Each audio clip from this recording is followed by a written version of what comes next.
All right, good evening. Welcome, everyone. Thank you so much for joining us for tonight's presentation.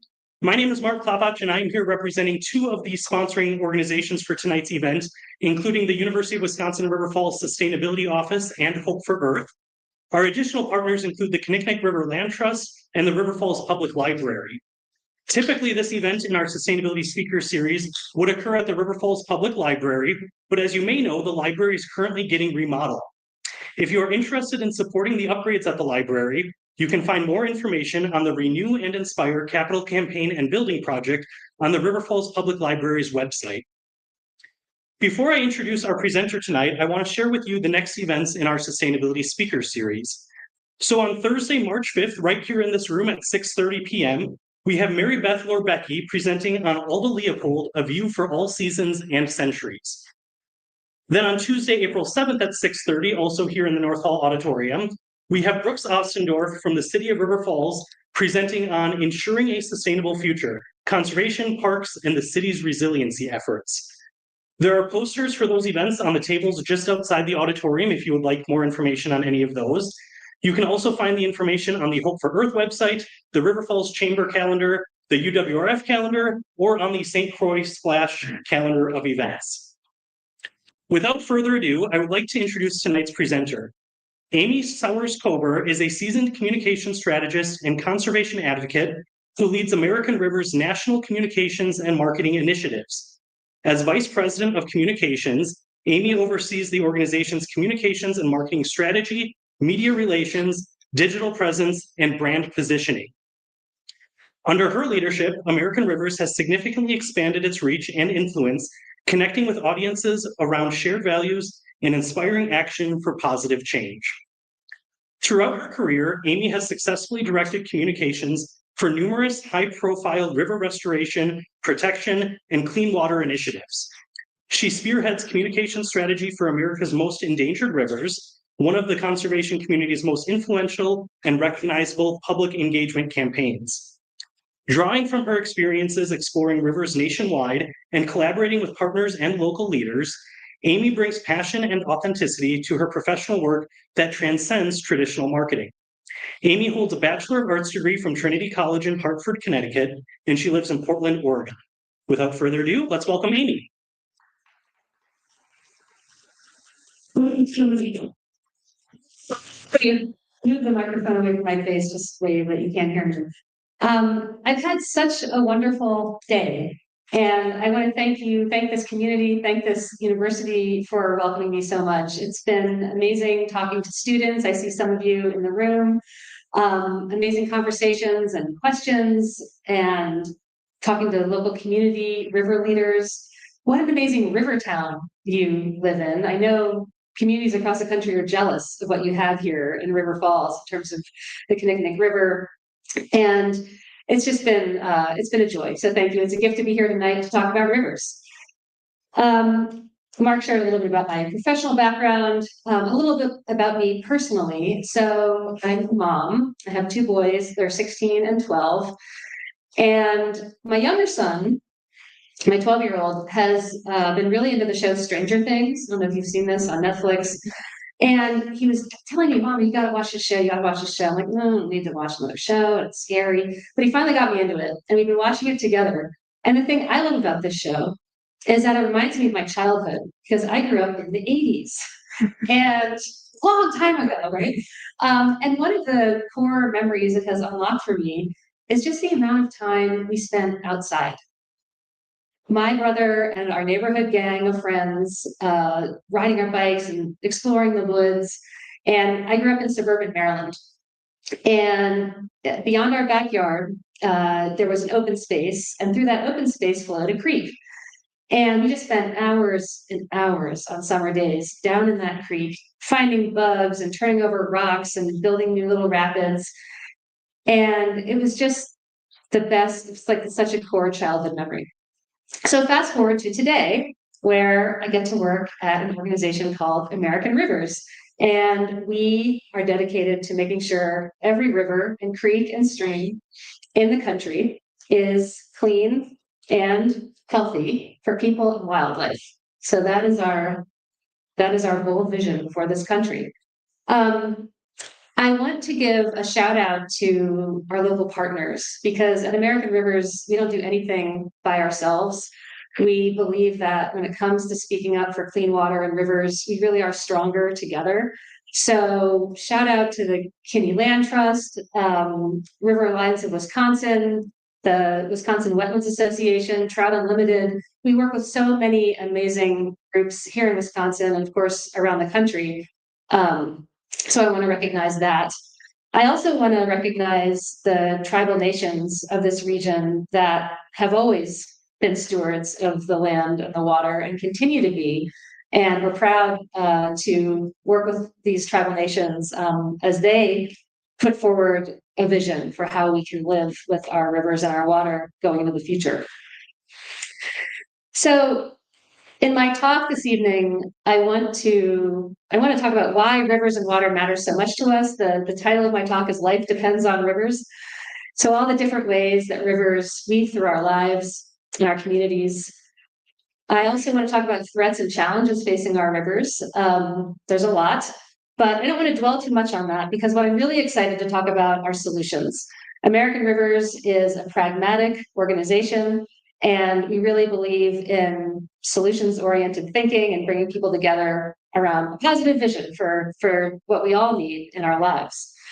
So, and hopefully you'll leave hopeful, inspired, and wanting to reconnect with the rivers that mean so much to you. All right, so let's get into the big why, the biggest possible why, water. When astronauts go to outer space and they're looking for signs of life, what are they looking for? Right, one of the main things they're looking for is water. Unfortunately, on our beautiful blue planet Earth, we have it. This is a map of the major watersheds of the United States. You can see where we are in that big blue Mississippi River Basin, which is so impressive. It touches more than, I think, 31 states. Where I live in Portland, Oregon, you can see the kind of reddish-orange Columbia River Basin up there. There are more than 4.5 million miles of rivers in our country. Here in Wisconsin, we have 84,000 miles of rivers.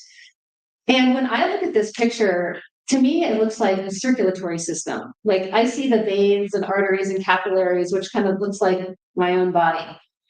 Rivers truly are the lifeblood, the lifelines of our communities, our ecosystems. And at my organization, American Rivers, when we think about the why of what we do, what gets us out of bed every day to do this work, why it matters for rivers, we really think about three main areas of impact. And the first one is pretty obvious, clean water. Rivers provide most of our drinking water, or probably get your drinking water from groundwater, and it's all connected to rivers, of course. We need rivers for drinking, for bathing, for growing our food, for watering our gardens. Probably most of us in this room can be relatively confident that the water coming out of our taps is safe. But alarmingly, in the year 2026 and in the United States, that's not always the case in a lot of communities. You all heard about what happened in Flint, Michigan, with the lead, and there are communities that don't have running water. So this is something that we just can't take for granted. And because our rivers are all connected, most of our water comes from rivers, we really need to prioritize protecting our rivers. The second big why we do what we do is for wildlife.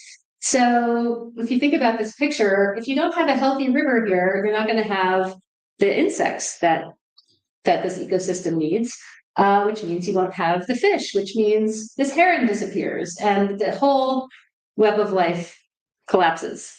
Where I live in the Pacific Northwest, salmon are our keystone species. And there's more than 30 other animals that depend on salmon, everything from beavers, eagles, bears, osprey, even orca whales. And it's pretty heart-wrenching. The orca population around Seattle, like the Puget Sound, the orcas are starving because there aren't enough salmon because the rivers aren't healthy. So it really shows the ripple effects that when you can have healthy rivers, the whole ecosystem can flourish. And then, of course, the third big why that drives us every day to protect and restore our rivers is that every single one of us wants to live in a safe, healthy community.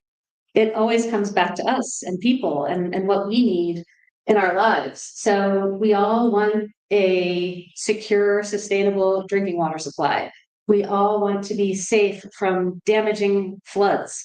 We all want to be able to take our kids down to the creek and play and know that they're going to be safe out there.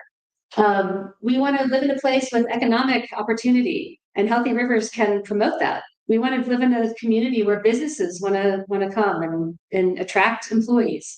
So when we think about successful, thriving river communities, all of that is part of it, right? It's not just one narrow definition of like healthy ecosystem. You want the community to be thriving as well. So I want to share a story that goes a little deeper now in terms of the why. This is the Klamath River.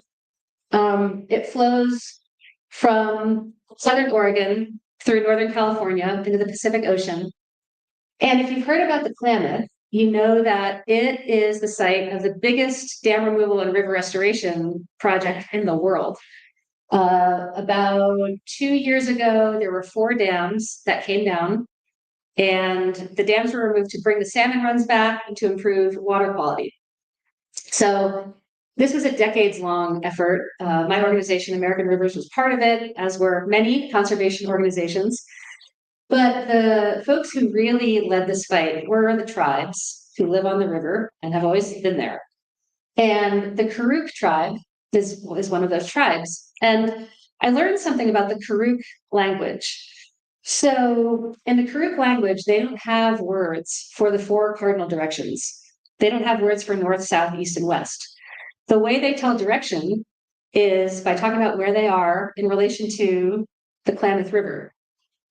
So when I learned that, it just gave me a deeper appreciation of what this river means to them and their worldview, their identity, their culture.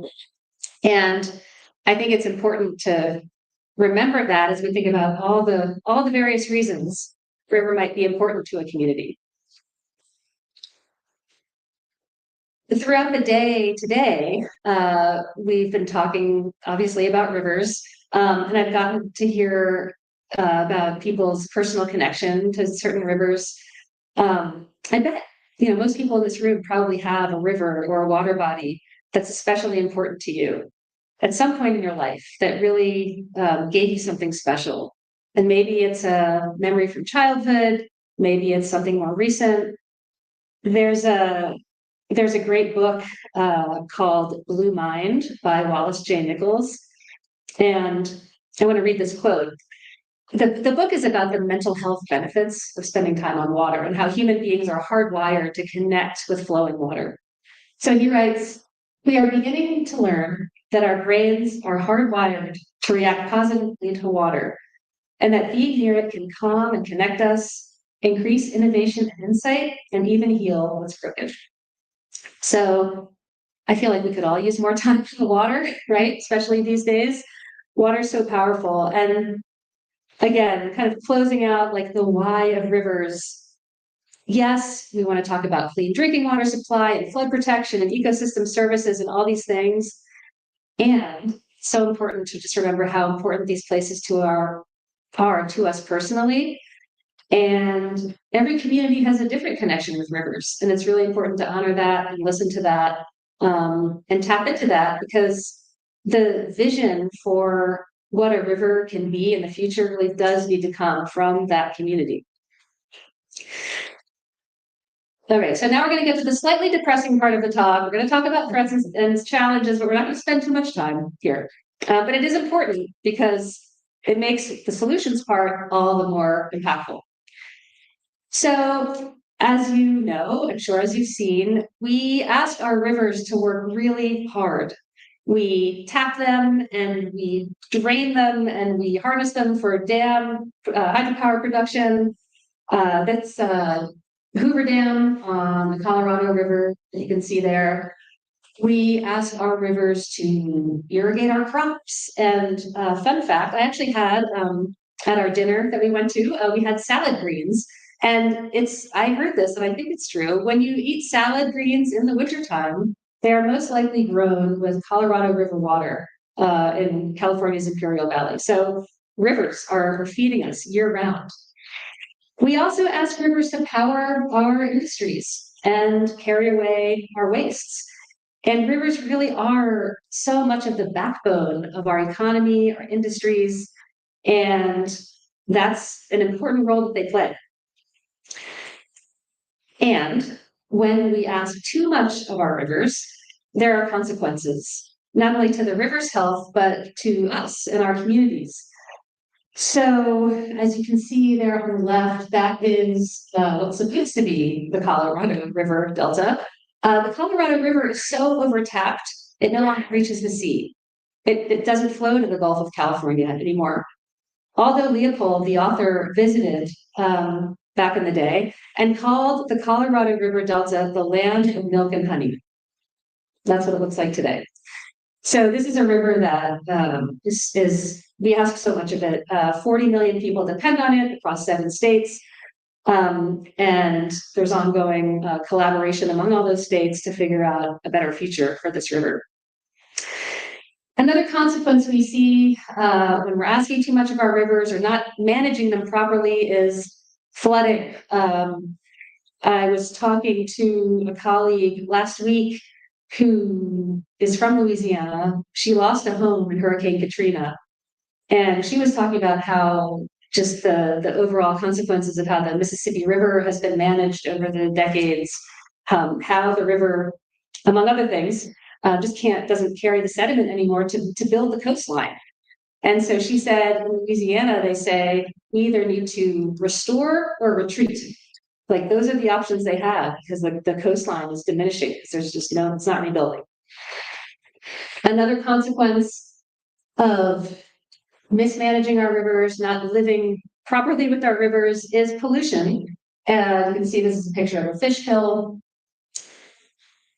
Half of rivers in our country have unsafe levels of pollution. And I'm sure you have all heard about the biodiversity crisis globally. And it really is most acute in our rivers. Freshwater species are going extinct at a faster rate than land or ocean species.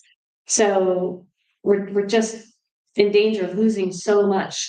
It's not just fish in our rivers, right? It's the little crustaceans and like so many of these unknown like mussels. There's an amazing array of species in our rivers that not many people know about, but they're so incredible, so important. Another challenge facing our rivers, we talked about this a little bit today with the classes, is infrastructure. Not the most exciting topic, but actually very important to our lives. So the American Society of Civil Engineers every 2 years comes out with a report card on the nation's infrastructure. And this is the latest one for various types of water infrastructure, wastewater systems, dams, levees. They're getting a D grade.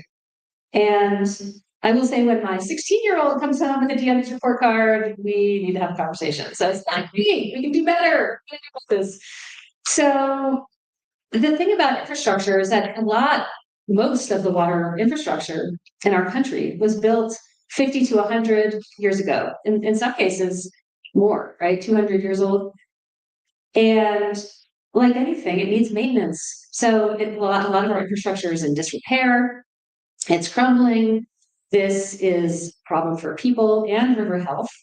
You might have seen in the news, there was just a really big and terrible sewage spill on the Potomac River right outside Washington, D.C., our nation's capital. Souers Kober did a fun little sketch about it. You can look that up. But this happens regularly. Water main breaks, sewage spills, and it's a sign that our infrastructure is kind of really at the breaking point. And concerningly, not only is it aging, but then you have the added pressure of extreme weather. So, if you have an old dam or an old levee or an old pipe, and it's being hit with more and more flooding and storms, and you also have more people because population growth, development. So it gets to be a recipe for disaster if you're not doing something about this old infrastructure. So I mentioned extreme weather. We're seeing a lot of pressures from climate change on our rivers and our water supplies. We say that the climate crisis is a water crisis. It really is hitting our rivers and our waters first and worst. You can see all the various examples here. It's getting hotter, our rivers are getting warmer. That's really a problem for those cold water fisheries like trout. In fact, in the summer months, I know a lot of anglers just like there's an agreement like we're just not going to fish after a certain time of day because we don't want to stress out the fish. They're already going to be stressed out because of the hot water. I don't know if anyone has gone skiing this winter in Colorado, but it's not looking good. The snowpack is really thin, and that's not only bad for the ski industry, but that snowpack in the West, that's our summertime water supply. So when you don't have any snowpack, things get really dire for the downstream communities that need that water, farmers and ranchers, and also increases fire risk because everything is so dry.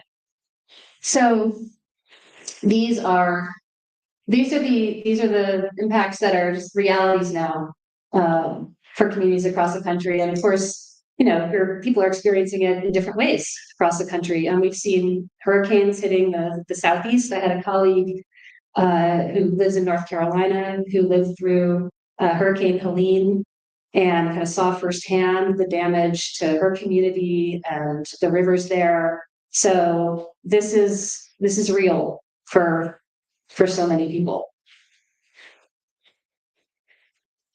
So what are we going to do about it? American Rivers we were founded in 1973, and we have a long track record of success. We've been around for more than 50 years. And we've always made incremental progress for rivers, and we're really proud of all the things we've accomplished. And as organizations do, a year or two ago, we were doing our regular planning and realized we couldn't, business as usual wasn't going to work anymore, right? The threats facing rivers are too great. And I didn't even mention the erosion of clean water protections and river protections that we're seeing at the federal level. So a few years ago, there was a Supreme Court decision that really undercut protections for small streams and wetlands nationwide. We're also seeing with this administration fast-tracking mining proposals or data centers, perhaps. There's a new proposal to try to open up the boundary waters for mining. So the list goes on. There's just a lot coming at our rivers that how are we going to, that the business as usual isn't working, right? As I said, status quo isn't enough anymore. And our standard rate of growth as an organization isn't enough anymore. So we decided we need a bigger and better approach to meet this moment. And I feel really fortunate. I've been at American Rivers for more than 20 years. I love my job. I love what I do. And I've never been more excited about what we're doing. So despite all the challenges facing rivers, we have an amazing team, and I'm fired up because I know that there's so much that we can achieve. So here's how we're seeing, here's how we're approaching our mission now. So number one, we need to get out there and heal more rivers. And that means putting on our hard hats and our boots and getting our hands dirty and getting out there with our local partners and doing river restoration projects all across the country. So that's a given, right? And I'll talk about some of those solutions in a minute. But even if we had 1 million different river restoration projects across the country, that still really wouldn't get to the problem, and it wouldn't be enough. So the second thing we're doing is we need to mobilize a movement of people who care about water and rivers, and not just conservation groups like us. We need everyone who happens to need water, which is pretty much everyone, but we need farmers and ranchers. We need business owners.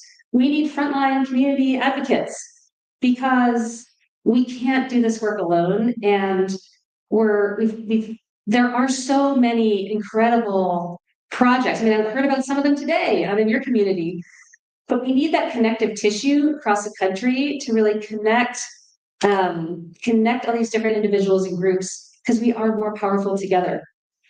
So once we have the projects happening across the country, healing rivers, we're demonstrating what these solutions look like, and we're building a movement of people who care about water, then we think we'll be politically powerful enough that we can really transform policy at the state and federal level and get those safeguards in place that are going to touch every river and stream in the country.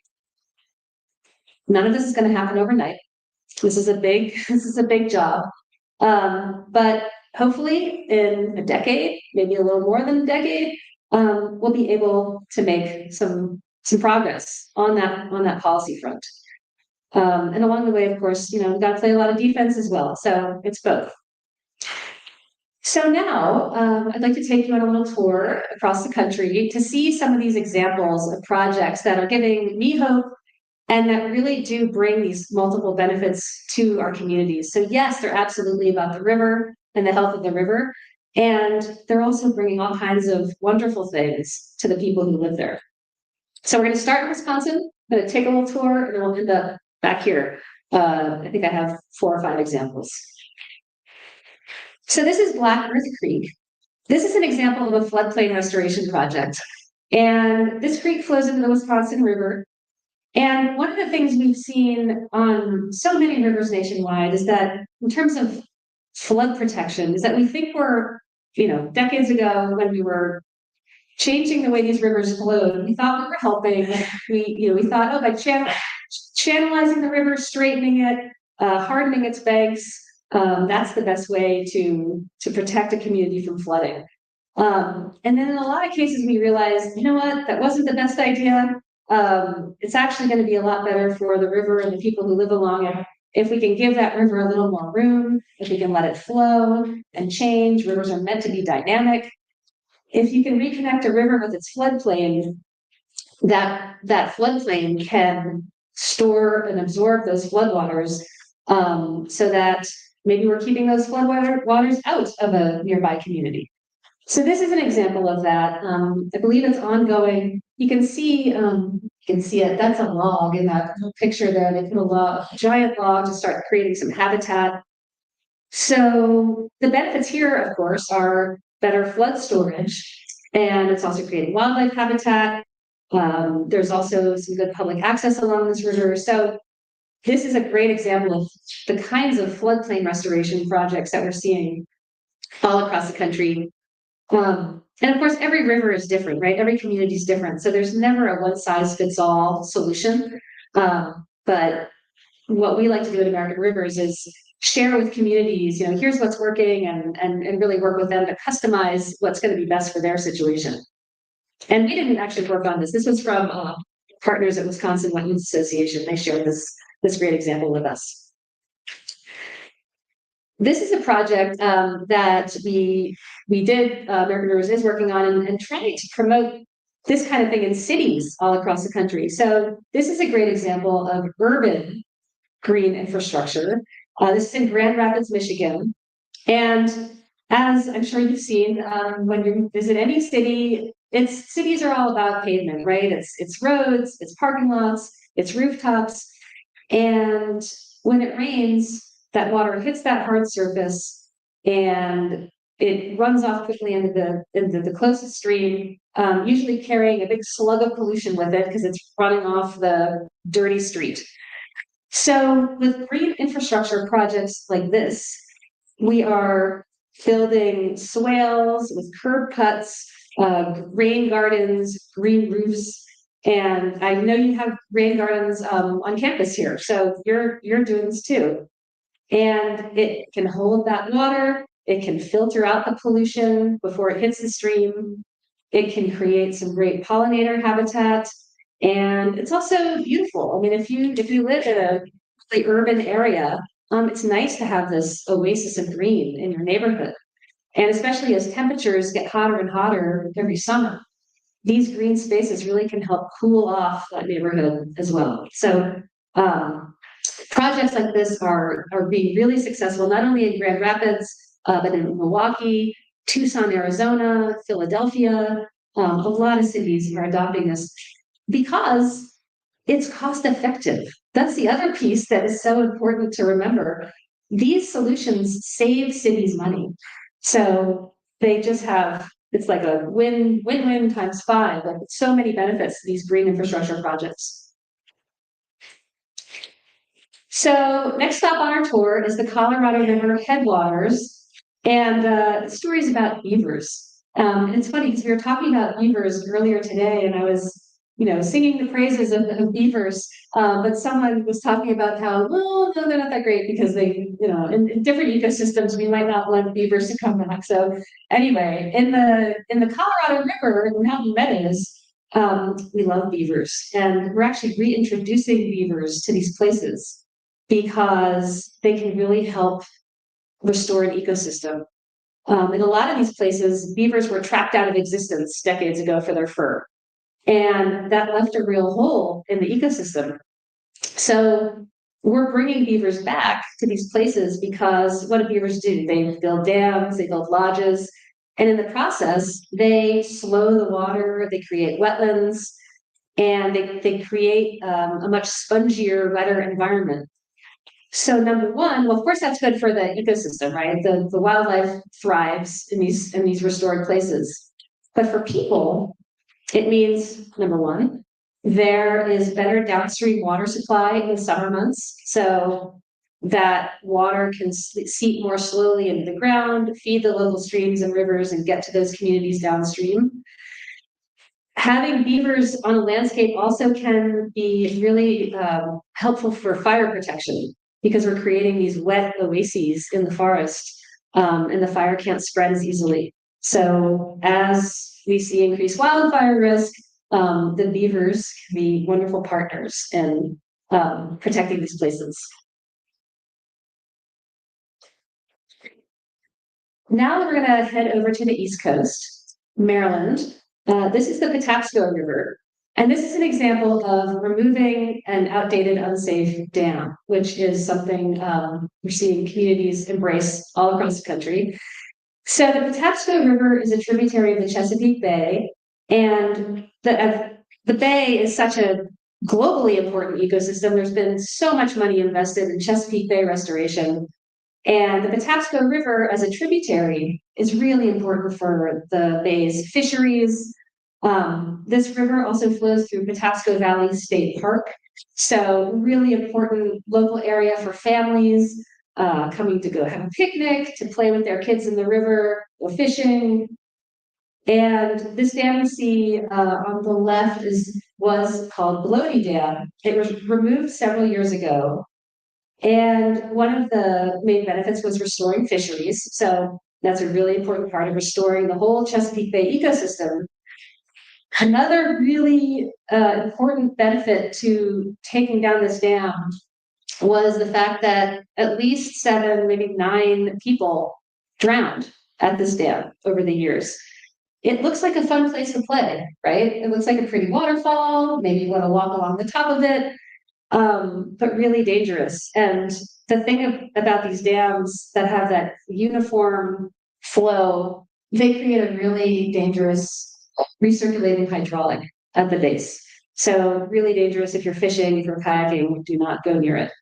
But tragically, people died at this dam. So removing it was a way to improve public safety in this really popular state park. So that's a great example of river restoration through dam removal. And I'll say a couple things about dams. So there are more than 500,000 dams in our country, and they're built for all kinds of purposes. Many of them are in disrepair. Many of them aren't serving a purpose anymore. Many of them are unsafe. And those are the ones we want to take down. American rivers certainly sees the value in having dams. They serve a purpose. I talked before about hydropower and water supply. Of course, we need some dams, many dams, but there are those that where the costs outweigh the benefits, that they just don't make sense anymore. And so restoring a river is a wonderful thing to do. We often have dam owners coming to us saying, help me with this liability. I don't want it anymore. Here in Wisconsin, I believe there have been more than 170 dams removed over the years. I forget if I gave the national statistics. So 500,000 dams nationally, around 2,000 or 2,200 dams have come down nationally. So more than 170 in Wisconsin. The other interesting fact about dams in Wisconsin is that, the state is third, I think, of states removing dams. So Pennsylvania tends to be number one in terms of dam removal, but Wisconsin is up there. And Wisconsin has also seen many dam failures. More than 30 dams have failed here in recent years. And in terms of dam failures, Wisconsin ranks number 2, so behind South Carolina. So just interesting, these are live issues, as you know, in your state. And as we round out our tour, the Baraboo River in Wisconsin is a nationally known success story in terms of river restoration. Back in the 1990s, there were 4 dams removed, opening up more than 100 miles of river for fisheries, for recreation. And I heard a statistic that behind one of the impoundments before the dam came down, they counted the fish and found, 12 species or 24 or something like that. But then after the dam was removed and they restored the river, it was double that in terms of the number of fish species that were there. So it has helped bring that biodiversity back to the river. So that's a great local example of a river coming back to life. American Rivers did a report recently in the past year looking at the climate resilience benefits of river restoration. I think a lot of people think with extreme weather, climate change, don't we need to build more dams because we're going to have bigger floods or we need the hydropower? And that's not necessarily the case. We always want to look at every river on a case-by-case basis and work with the community to figure out what makes the most sense. But this report talks about all of the different climate resilience benefits of removing a dam and restoring the healthy river. And it's all pretty straightforward. You can see it on the screen. One interesting one that sometimes is surprising to people is about methane. So when you build a dam and you have a pool of water behind it, a reservoir, it can often be a source of methane emissions, which can be a potent greenhouse gas. And so it's just a good reminder that hydropower isn't necessarily clean. There's impacts, and you just have to look at all those trade-offs. So those are some solutions that we're really excited about and that are helping communities all across the country. And one of the things we do at American Rivers, we play various roles. We often will be invited into a community to help a community figure out the best course of action. We'll often be asked to play a project manager role or to help build public support for a certain action. So we here to help and really truly want to help communities embrace their river and figure out the best vision for their river. So in addition to these projects, I also mentioned earlier the need to build a movement for rivers and water. And American Rivers, a couple of years ago, started our 501c4. So we have an American Rivers Action Fund, which allows us to get involved with ballot initiatives and that kind of work. And through our Action Fund, we've done some public opinion research looking at the power of water to motivate people to act and to motivate voters. And it's been really interesting. We have found, and I actually don't, it's not that surprising, but it's wonderful to see the data in front of you. So water really is a connector. across demographics, across political divides. In fact, we have found that water can be an even more motivating issue for conservatives and moderates and progressives. While climate change has become so polarizing and political, water is still a space where we feel, and we're actually proving that we can come up with bipartisan solutions that really feel good for the community. Our Action Fund has had a couple great wins in this last election that show that these solutions are possible. So there was a ballot initiative in Colorado where we and other conservation groups worked with the Colorado Cattlemen's Association to support a ballot initiative that used funds from, I believe it was online gaming, to fund water infrastructure and river restoration work. So a great coalition of, some would say, unlikely allies. We also just had the Action Fund that just had a big win in Texas, where I believe it was the biggest ballot initiative ever funding water in this last election. And voters voted for $1 billion with a B dollars a year for 20 years. So $20 billion total to go towards water infrastructure, stream restoration, clean water. That's tremendous.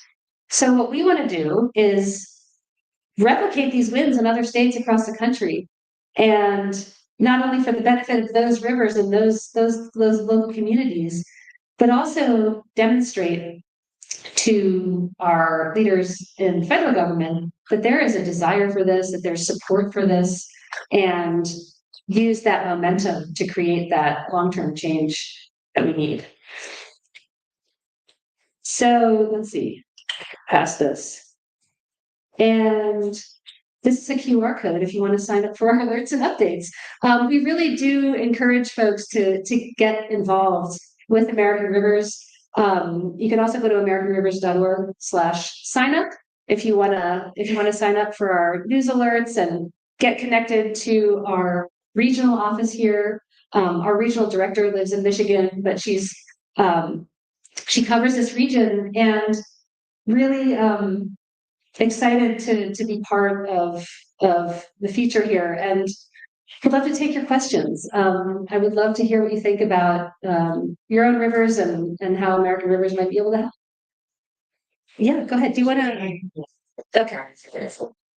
Do this so we don't have to repeat each question. I don't know how this will work. You can just hold it in front of me a little bit.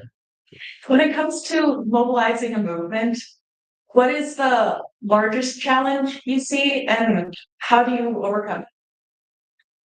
So the question was, when it comes to mobilizing a movement, what is the largest challenge we see and how do we overcome it?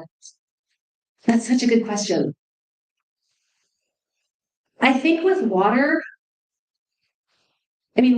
water is a unifying force, but it's also very, very different in different communities. So some people care about lead pipes, and some people care about drought, and some people care about flooding, and some people care about PFAS, right? And some people care about public access. And the challenge is coming up with you can't go to a decision maker and have a laundry list of 85 things and say, you have to, how are we telling a story together? Right. And so I think that's a challenge. But maybe ultimately it's a strength too, because it just shows that how widespread these issues are. So if we can figure out how we can tell that story together, then I think we'll be unstoppable, right? You can't ignore us if we have that many people speaking up. Good question. Thank you. Other questions? Is this working in your this one? So is there like a primary goal? So since my primary project thing just comes down, there's a lot of small projects you guys are all aside to, or is this one that you can get a spirit? Yeah, that's a great question. So I would say, our overarching vision that I shared in the beginning is every river is clean and healthy for people and wildlife. And that looks like different things in different regions, right?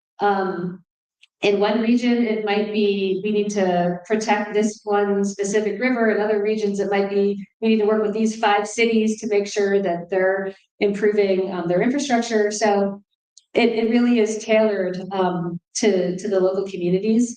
There are certain actions at the federal level that we put a lot of energy into just because they will impact lots of rivers. So, when it comes to advocating for protections like the Clean Water Act, right?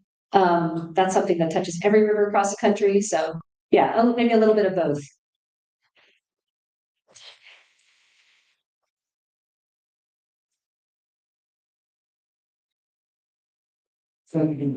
Thanks for your time, Amy. Thanks for sharing. This is working.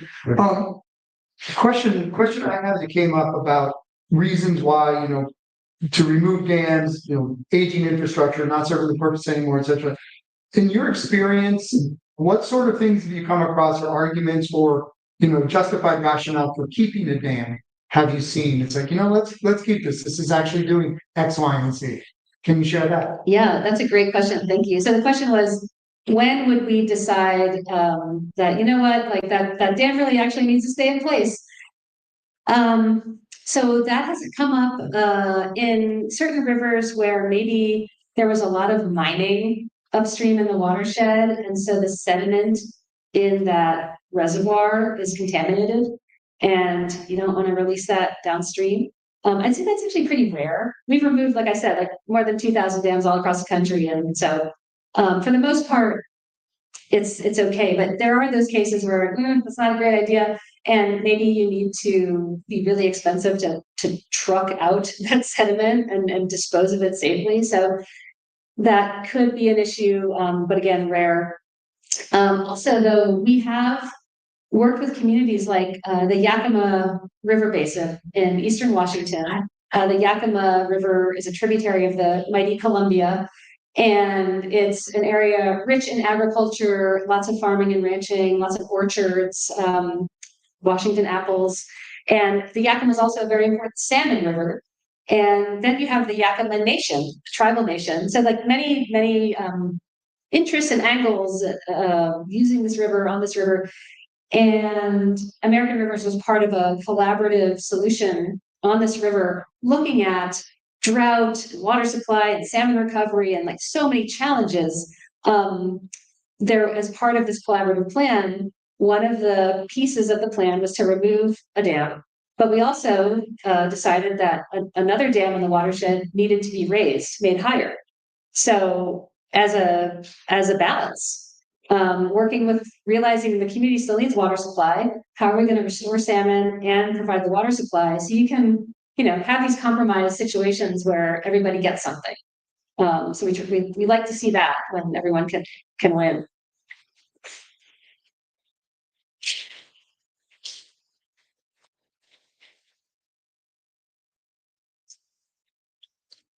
So, great.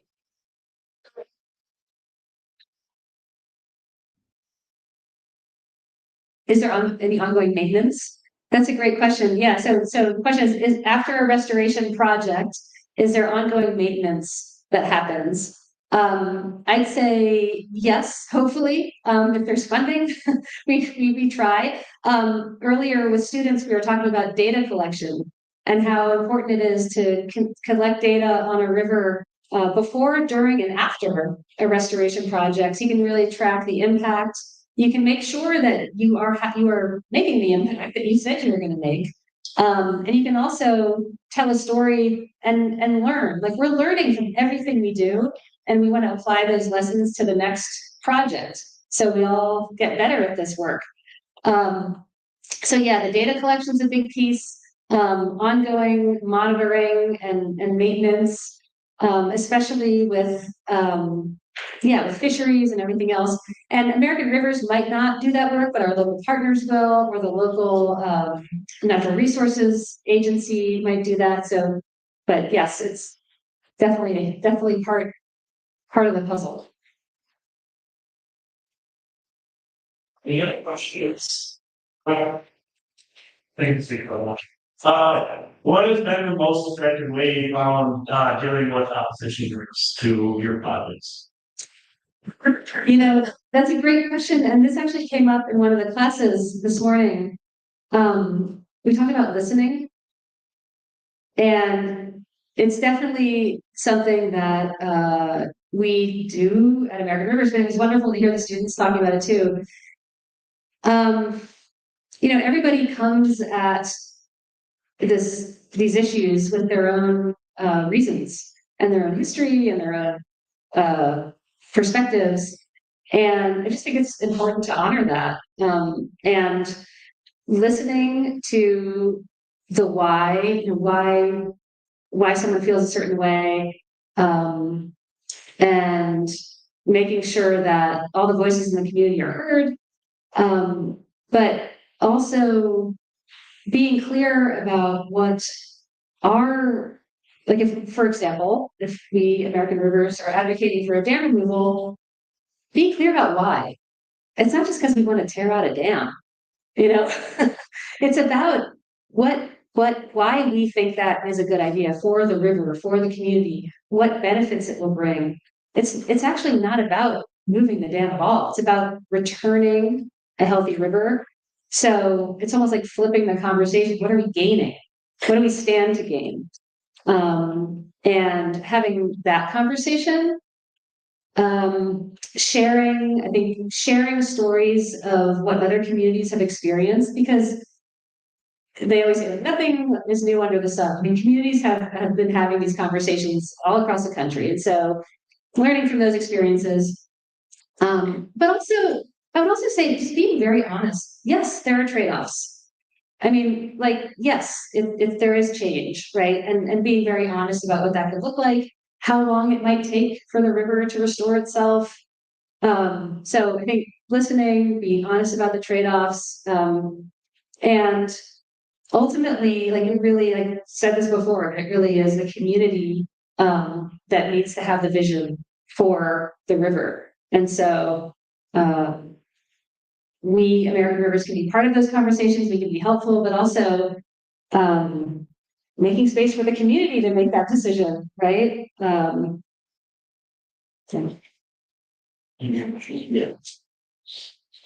So from a marketing and communications perspective, what is your organization doing to get your voice out there? And what are there like strategic initiatives behind it? What are some of your objectives? Great question. So from a communications and marketing perspective, what is American Rivers doing to get the word out, raise awareness, right? I can show you my work plan. We have a wonderful team, communications and marketing team at American Rivers. And I like to think about our work in various buckets. So there's sort of the brand awareness bucket. We want people to know who American Rivers is. And then there's the bucket of helping advance our conservation goals. So these campaigns and advocacy campaigns, and what do we need to do there to, for example, pass legislation. There's the movement building communication. So there's all kinds of different angles of this. There's communications with our supporters, right? We have membership, we have donors, we have supporters. We want to keep them engaged and inspired. So we really try to think specifically about who our audience is, in whatever we're doing. Who are we really trying to reach in any particular instance? How are they getting their information? What's going to matter most to them? So, of course, there are many, many channels. We're communicating with our membership. We have a print newsletter. We have various updates that go out that we mail out. And you can follow us on social media. We've got on Instagram, LinkedIn, you name it, we're out there. And that's a great way, I think, to sort of generally build awareness about the organization and have some fun with it too. I mean, we have a wonderful social media manager who I'm always delighted by what I see on my feed, like, oh gosh, that's so cool. So trying to rivers are all about joy, right? Yes, these are serious issues, but we all want to enjoy our rivers too. So making that part of it. The situation with earned media is interesting. When I started in this job many years ago, there were still environmental beat reporters at newspapers. That was how you got your story out, and that's not necessarily the case at a lot of outlets anymore. So that landscape has changed. So, like everyone, we're also exploring and trying to get better at non-traditional media. So podcasts, working with influencers, YouTube, you name it. We want to be, again, where our audiences are. We do a lot of targeted social media posts, so maybe geographically targeting certain things. Because as a national group, someone in River Falls, Wisconsin might not necessarily care about what's going on in Portland, Oregon. So we want to give you content that's relevant to you. So what else? We've also done a lot with creative storytelling. This is a fun one. It's a heavy lift and it's expensive, but we've been part of a number of beautiful film productions. If you go to americanrivers.org/film, it's film or films, but you can see the films we've produced, because we really believe that when you touch people's heart, that's when you can have a really good conversation and make some progress. So we've had films about various rivers and film festivals, reaching new audiences that way. We partnered with a wonderful filmmaker named Ben Masters to do a film about the Colorado River and the wildlife along it. It's gorgeous. It's funny. It's very touching, and I encourage you to watch it. I think it's on Apple TV, maybe Amazon. I know it's going to be streaming on PBS. I think this summer. So it's called The American Southwest. It's really a beautiful film. So strategically getting involved in projects like that are going to reach a broad audience and just help people think more about rivers. Because we know everybody's busy. I mean, I think about rivers every day. I mean, not everybody's like that. Try to get this top of mind for people. Other questions? Yeah. Oh, sorry.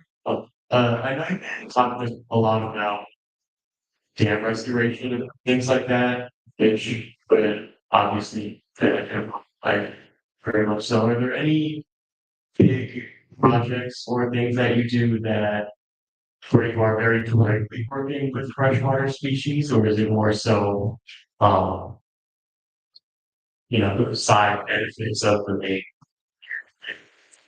So is the question, are there projects which really are about wildlife? I'm trying to think of an example. We do a lot of different work. I feel like all my examples are about dam removal right now, but the one that comes to mind is on the Snake River in eastern Washington. So the Snake flows into the Columbia. The Columbia River, the biggest salmon river in the world. The Snake was the biggest producer of salmon in that system.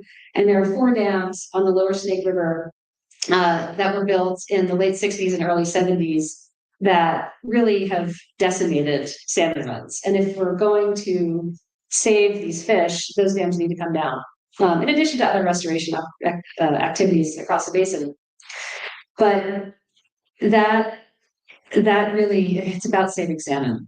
It's about making sure these fish don't go extinct. And we're working with the Nez Perce tribe and other tribal nations across the basin to make that happen, because salmon are so central to their culture and who they are. And salmon are, as I talked earlier, they're so important to the whole ecosystem. But that's one that's just, we can't let these amazing creatures go extinct. Questions? So you mentioned that in Louisiana, they're not like kind of shoreline side, whatever. Is that like a result of the water dam system on Mississippi, or how exactly is that work? Like, Yeah. why are they not getting enough sediment? Because I know there's a lot of areas like in Wisconsin up here where like over sedimentation is a problem. And they're getting too much sediment in waterways. That's a great point. Yes, it's too much and too little. Yeah, I believe it's because of all the alterations to the river, including the locks and dams, including and also alterations in the wetlands of Louisiana, oil and gas development down there. But yeah, it's too much sediment in one place, too little somewhere else.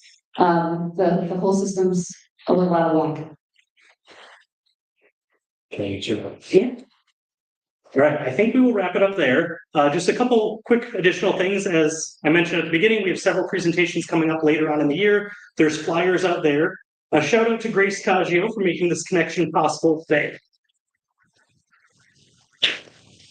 As Amy mentioned several times, she presented to students earlier today. She did a lunch with students. She had a campus tour. She had a conversation with around local rivers earlier today. So she's been going since 10 o'clock this morning. So let's just give her a round of applause for her.